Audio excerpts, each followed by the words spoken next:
सब कुछ ठीक तो है ना? माजू बुधवा है तो तू पंहिंजे पुट जी शादी तो कराए।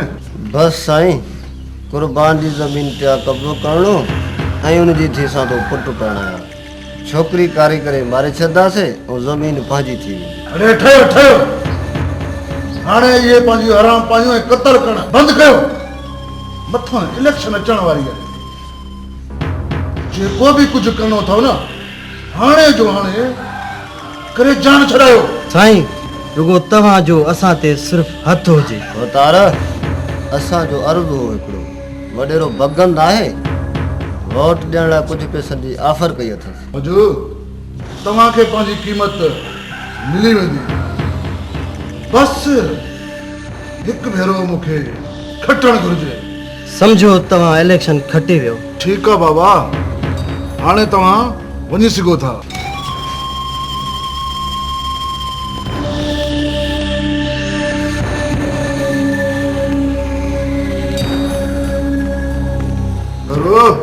जी सरकार। वन सुल्तान के चओ त अजू ऐं मजू खे इनाम ॾे। ईअं समझो सरकार त तव्हां जो कमु थी वियो। निसार जी सर। हिन थाणे ते नफ़री छो घटि आहे बा? सर मूंखे ख़बर आहे, मुंहिंजे नई ट्रांसफर थी आहे। लगे तो सर तव्हां पुलिस में नवां भर्ती थिया आहियो। छो? ही उहो इलाइक़ो आहे जो को बि अफ़सर पंहिंजी ख़ुशी सां न ईंदो आहे। छो अहिड़ो छा आहे हिन थाणे ते जो को अफ़सर पंहिंजी मर्ज़ी सां नथो अची सघे? सुल्तान धाड़ेल जो इलाइक़ो आहे। सुल्तान धाड़ेल? जी सर, ही इलाइक़ो सुल्तान धाड़ेल जो आहे। लगे थो त तूं सुल्तान धाड़ेल खे चङी तरह सुञाणी थो। मां सुल्तान धाड़ेल खे न बल्कि सुल्तान खे सुञाणियां थो, जेको हिन ॻोठ जो शरीफ़ नौजवान हुयो, जंहिंखे धाड़ेल बणाइण में पुलिस जो वॾे मां वॾो हथु आहे। छा मतिलबु आहे तुंहिंजो?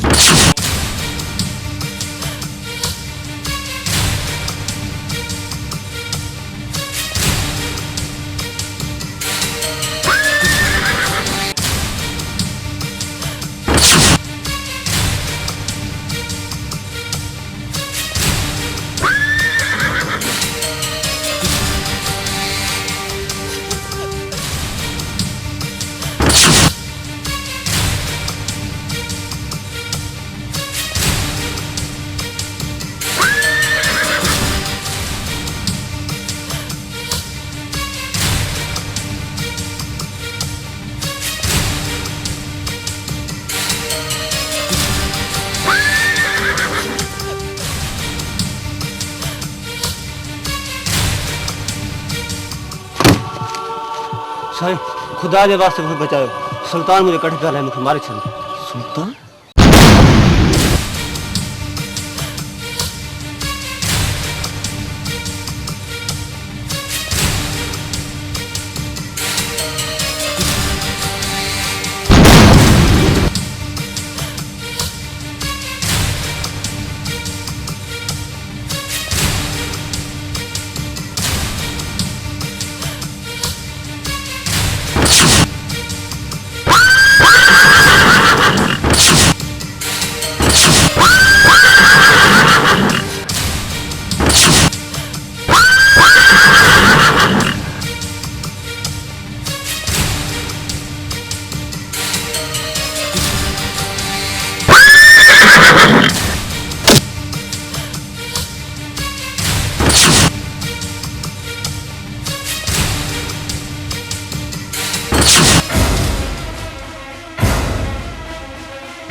मौला खुश रखई।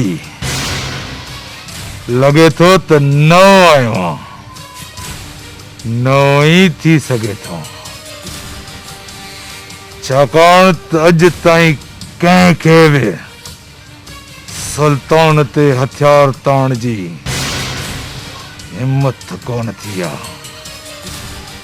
जे नथो ॼाणी त ॼाणे वेंदे, जे नथो मञी न त मञे वेंदे। चेहरे ॾिसण खां पोइ जे हिम्मत थी सघई त गोली हलाए जा।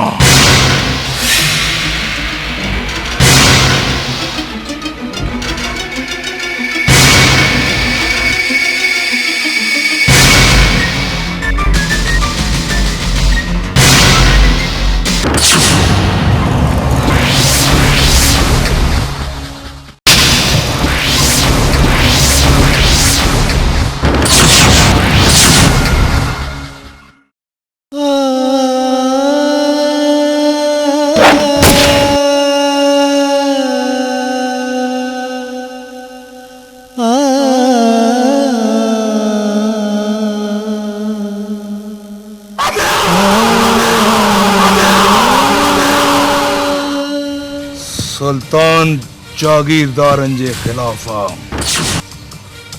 ऐं पुलिस वारनि जे बि ख़िलाफ़ पर तूं नओं आहीं तोसां रिआयत बाक़ी न अजूअ खे सुल्तान कॾहिं बि न छॾींदो।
मां सुल्तान तुझो केड़ो डो क्या तू मुके मारी दो।